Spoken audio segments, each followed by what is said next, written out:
Hi, amazing trailblazers. I am Miss Stewart, and I am really excited to get to read you a story. I'm excited about a really fun upcoming school year. I know all of the third grade teachers cannot wait to meet you. So this will be an exciting school year, and I hope you're as excited as I am. Okay, so I'm gonna read The Kissing Hand to you by Audrey Penn. It's a very sweet story. I've had it read to me several times, and I am excited to get to read it to you. The Kissing Hand.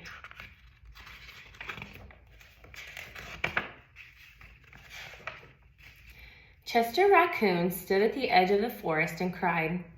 "I don't want to go to school," he told his mother. "I want to stay home with you. I want to play with my friends and play with my toys and read my books and swing on my swing. Please may I stay home with you."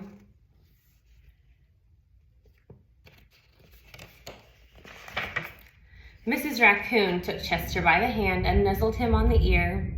"Sometimes we all have to do things we don't want to do," she told him gently, "even if they seem strange and scary at first. But you will love school once you start."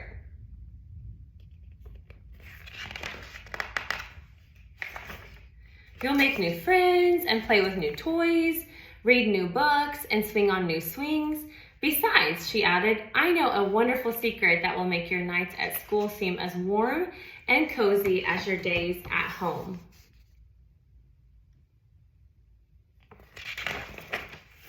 Chester wiped away his tears and looked interested. "A secret? What kind of secret?" "A very old secret," said Mrs. Raccoon. "I learned it from my mother and she learned it from hers. It's called the kissing hand." "The kissing hand?" asked Chester. What's that?" Look how cute he is. Trying to learn new things. "I'll show you." Mrs. Raccoon took Chester's left hand and spread open his tiny fingers into a fan. Leaning forward, she kissed Chester right in the middle of his palm. Like this. Chester felt his mother's kiss rush from his hand, up his arm, and into his heart. Even his silky black mask tingled with a special warmth. Look at his little hand. See, he's like kissing it in the palm of his hand. See?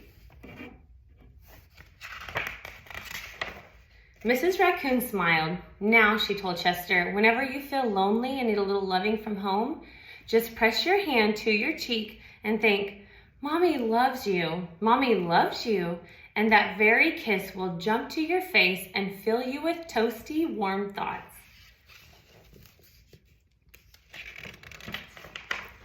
She took Chester's hand and carefully wrapped his fingers around the kiss. "Now, do be careful not to lose it," she teased him. "But don't worry, when you open your hand and wash your food, I promise the kiss will stick." Sounds funny to say wash your food, but they're raccoons. Chester loved his kissing hand. Now he knew his mother's love would go with him wherever he went, even to school. Here he is looking at his hand. He's playing. That night, Chester stood in front of his school and looked thoughtful. Suddenly, he turned to his mother and grinned. "Give me your hand," he told her.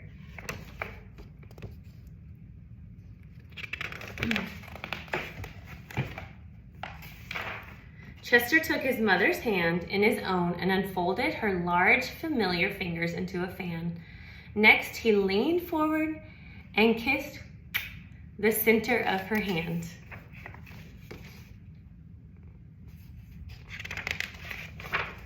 "Now you have a kissing hand too," he told her. And with a gentle goodbye and "I love you," Chester turned and danced away. Mrs. Raccoon watched Chester scamper across a tree limb and entered the school. And as the hoot owl rang in the new school year, she pressed her left hand to her cheek and smiled. The warmth of Chester's kiss filled her heart with special words. "Chester loves you," it sang. "Chester loves you." So sweet. I think this is a really sweet story. Like I said, I've heard it many, many times, and I think it's very, very sweet. And I really like books that have character development, where a character learns something, learns a lesson. And so this is a really good one. Okay, again, I cannot wait to meet you. It's going to be an amazing school year. I hope you're as excited as I am, and I will see you soon.